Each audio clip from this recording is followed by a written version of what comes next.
La cultura latinoamericana en Estados Unidos. El shock del recién llegado. Como se ilustró anteriormente, aunque una gran proporción de los latinos que han emigrado a Estados Unidos en los últimos años posee un grado de estudios más alto, un profesionista con grados universitarios difícilmente trabajará como conductor de vehículos pesados, salvo contadas excepciones.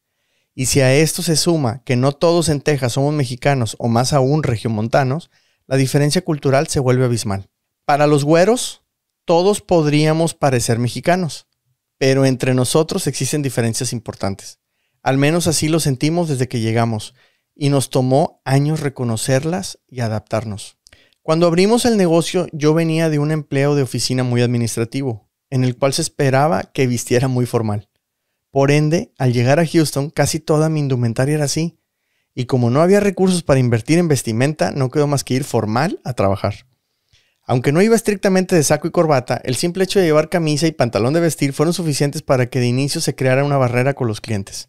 Les gustaban el servicio y la atención que ofrecíamos, pero no me tomaban como uno de ellos.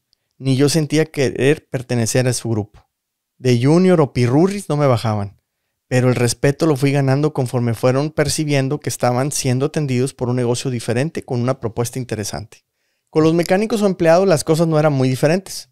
De entrada, en casi todos los casos yo era mucho menor que los más experimentados. No les hacía clic que fuera su jefe, socio mayoritario o dueño de la compañía. Sin embargo, ya en Monterrey había vivido eso y en cierta forma había aprendido a aguantar primero burlas o desconfianzas y después a esperar que mi capacidad y preparación gradualmente se hicieran patentes para ser objeto de respeto. Sobre todo, mi intención era que entendieran que no estaba ahí para mandar o dar órdenes, sino para crear un equipo que brindara un mejor servicio y que mis conocimientos estaban a disposición de dicho equipo. Esta manera de actuar no es muy común, ya que entre mexicanos estamos acostumbrados a chingarnos unos a otros, disculpando el francés, y entre latinos en Estados Unidos las cosas no son muy diferentes. A través del día a día fui conociendo la forma de pensar de los empleados y empecé a respetar las historias, a veces de terror, que escuché cuando habían emigrado a Estados Unidos, sobre todo de los centroamericanos. Al grado de sentir vergüenza de ser mexicano cuando me enteraba de todos los abusos que muchos de ellos sufrieron al pasar por nuestro país. Extorsiones de las mismas autoridades, mujeres atacadas sexualmente, la vida en riesgo a bordo de trenes, atravesar desiertos, por ejemplo. Para culminar, en muchas ocasiones, una vez que habían logrado llegar a su destino, la mafia del tráfico de indocumentados abusaba de ellos solicitándoles miles de dólares extra para su liberación. Fue así que los primeros años no estuvimos integrados a ningún círculo social. Nos encontrábamos totalmente desadaptados, trabajando 14 o 15 horas diarias los 7 días de la semana, con todo tipo de estrategias, primero para sobrevivir y después para generar ingresos que nos permitieran ahorrar y pagar el enganche del terreno. Esto tuvo dos efectos. Por un lado, los viajes relámpago a Monterrey para visitar la familia y a los amigos, y lo que poco a poco nos fue ayudando a desarrollar proveedores y productos, y por otro, una desconexión de la cultura tejana, una pérdida de oportunidades para crear una red de contactos en Houston que nos pudiera ayudar en el futuro. Atender tradiciones y costumbres para entender mejor el funcionamiento de las cosas, el simple conocimiento de temas que nos ayudaran a romper el hielo al inicio de alguna conversación. Con el tiempo nos dimos cuenta de su importancia. El servicio médico. Uno de los temas que más nos ha costado digerir intelectual y económicamente es el de los cuidados médicos. Los doctores en Estados Unidos no son tan accesibles o fáciles de localizar como en México. Es prácticamente imposible tener su número de celular para llamarles o enviar un mensaje y obtener respuesta. Todo tiene que ser en horas de oficina. Es menester hacer cita y al doctor no se le puede ver sino hasta después de haber llenado un sinfín de documentos con la recepcionista, pasado por una o dos enfermeras y entonces sí, tras una buena espera, se puede hablar finalmente con el médico. Si uno se siente mal y es urgente, no hay que llamar al consultorio, sino ir directamente a una sala de emergencias, las que, por cierto, se han propagado como plaga en los últimos años, y así cobran. El primer encontronazo con el servicio médico lo tuvimos cuando al chofer de un cliente se le ocurrió meter la mano en el compartimiento del motor para revisar el ajuste de las bandas. Desafortunadamente lo hizo justo en el momento en el que alguno de nuestros técnicos estaba por arrancarlo para unas pruebas. Al darle marcha, un par de dedos salieron volando por el cielo. Sin pensarlo llamamos al 911. En cuestión de minutos llegó la ambulancia para atenderlo y llevarlo de inmediato a un hospital público donde fue atendido. Lamentablemente, el chofer no pudo recuperar los dedos. ¿Cuáles eran nuestros temores? Primero, que fuéramos a recibir el cobro de los servicios médicos. Segundo, y tal vez más grave aún, la demanda legal de parte del cliente o de su chofer. En un negocio que apenas iba arrancando, era obvio que no contábamos con seguros. Ni siquiera sabíamos dónde adquirirlos. Habíamos escuchado terribles historias acerca de los costos de los servicios médicos. Asimismo, habíamos visto tanto en televisión como en anuncios panorámicos la publicidad de múltiples abogados que informaban cómo lograban indemnizaciones millonarias en demandas por accidentes. Empezaron a llegar los cobros por correo. $2,000 de ambulancia por llevar al chofer accidentado. Otros varios miles por la operación por parte del doctor. Otros más por parte del hospital. Luego consultas, rehabilitaciones, y el patrón del conductor simplemente nos dijo que todo era responsabilidad de nosotros, pues el accidente había ocurrido en nuestro negocio, sin importar que el chofer nada tenía que hacer ahí. Más aún, se venían meses de incapacidad para el pobre hombre, por lo que había que pagarle un salario semanal. Un golpe durísimo para nuestras finanzas. Lo primero que aprendimos fue a negociar, y descubrimos que los proveedores de servicios médicos ofrecen descuentos si no tienes cobertura de una póliza. Nos preguntábamos, ¿cómo es que sin seguro te sale todo más barato? O sea, si requieres un servicio con seguro, quizá te cueste $1,000, pero sin seguro puede ir a menos de la mitad. No digo que no sirva o que no sea una buena inversión contar con una póliza. Lo que digo es que los diferenciales de precios simple y sencillamente no tienen sentido. Sobre esta base, lo primero es negociar.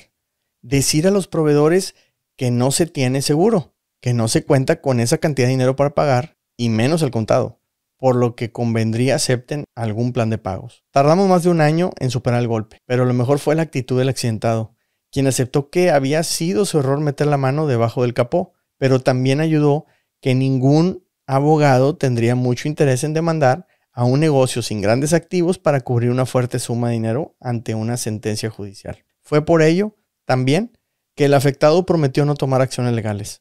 Por esta ocasión, habíamos logrado superar el trago amargo, evitar un juicio. Y nos embarazamos. El siguiente trance lo vivimos cuando Gaby quedó embarazada y esperábamos la llegada de nuestro primer hijo, Emilio. Venía el dilema de realizar el parto en Houston o volver a Monterrey, donde sería significativamente más barato. Aunque nunca habíamos dejado de pagar en Houston el seguro de gastos médicos, se presentaba el problema de la ciudadanía. Al nacer en México tendríamos que tramitarle una visa a Emilio y no sería inmediata. Aunado a esto, cuando fuese mayor de edad no podríamos ayudarle y habría tenido que regresar a México sin haber vivido allá. Por otra parte, ¿cuánto costaría la atención médica en Houston? Era una gran disyuntiva. Tuvimos muchísima suerte al encontrar un doctor tan pequeño que llevaba años ejerciendo en Estados Unidos. Alguien nos comentó que en su consultorio disponía de un plan de prepago con descuentos para personas sin seguro médico. Él mismo nos recomendó que tuviéramos un acercamiento con el hospital para que discutiéramos algún plan similar. El detalle de esos planes es que solo incluían lo esencial. Cualquier complicación, anestesia, tratamiento, medicamento, días extras, todo sería adicional. Y solo Dios sabía cuánto. En virtud de que nosotros sí podíamos ir y venir a Monterrey, todos los estudios que Gaby requería, sonogramas y análisis de laboratorio, entre otros, serían practicados allá. Fue de gran ayuda. En Monterrey, los ginecólogos tenían a su disposición equipos para realizar los ultrasonidos que fueran necesarios. En Estados Unidos, en cambio, solo se realiza un par durante la duración del embarazo y no lo hace el mismo doctor. Hay que acudir con un especialista. Alguien pensaría que la gente de escasos recursos, incluso los indocumentados, sufren más que quienes, como nosotros, en teoría, obtenemos mejores ingresos. Sin embargo, en muchas ocasiones, aquellos tienen acceso a ciertos servicios públicos que incluso pueden ser gratuitos, aunque quizá a veces no sean los mejores. Para lo que vemos en México, creo que sí lo son. El detalle en nuestro caso era que al tener visa inversionista, más adelante platicaré al respecto, no debes utilizar recursos públicos. Vienes a invertir para generar empleos y pagar impuestos, no para aprovecharte del gobierno estadounidense. Y obviamente, el miedo a meterte en problemas que causen que dicha visa no sea renovada es enorme. Por eso evitamos a toda costa aprovechar programas públicos. Por otra parte, más de uno podría preguntar por qué no adquirimos el seguro médico. Una póliza familiar puede representar una inversión de varios cientos de dólares al mes. Una familia pudiera destinar hasta $1,000 o más, y normalmente los que tienen un seguro son empleados de grandes empresas. Al tener cientos de trabajadores, pueden negociar descuentos y mejores condiciones. Aunque la ley no exige que las empresas ofrezcan seguros médicos, los más grandes los otorgan como prestación. Lo que la legislación obliga es que la empresa, si lo ofrece, pague por lo menos la mitad de la póliza, aunque solo la cobertura del empleado, no de los miembros de su familia. Por lo tanto, el dependiente paga una parte de su seguro más el total de esposa e hijos. En numerosas ocasiones, ello puede ser privativo para muchas familias. En una empresa pequeña con 3 o 4 trabajadores no se logran descuentos importantes. Viendo a la empresa como parte de nuestras finanzas personales, la inversión nos resultaba muy alta, además de no ser muy fácil de encontrar. Decidimos arriesgarnos y así, sobre todo, porque del pago de la prima los servicios médicos costarían más del doble por la aseguranza. Ese barbarismo está muy extendido en Texas. Y consultas o procedimientos no serían muy diferentes si no se contara la cobertura. Obviamente, esto no es recomendable porque estábamos apostando a que jamás tendríamos un evento de consideración. Gracias a Dios, nuestros 2 hijos vinieron a este mundo por la vía del parto natural y sin complicaciones, por lo que más allá del plan de prepago no tuvimos que desembolsar más recursos. Definitivamente el estrés que se vive en semejante situación, sumado a la tensión cotidiana por la operación diaria de un negocio que busca consolidarse en un país extranjero, es considerable.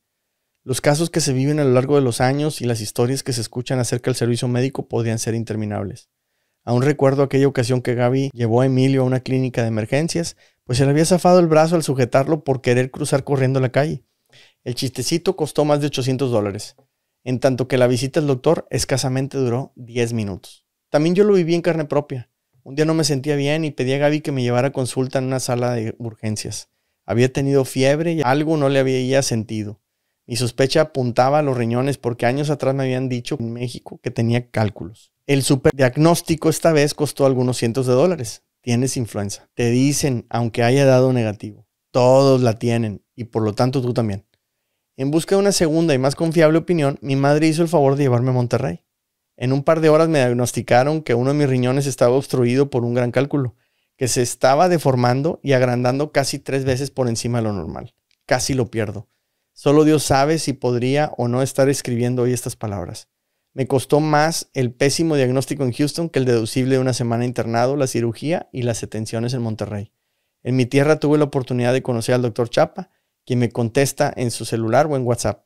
En Estados Unidos, aunque logre conseguir un excelente urólogo, no contestaba más que un mensaje de correo electrónico a través de un portal en línea, y casi siempre lo hacía a través de una enfermera.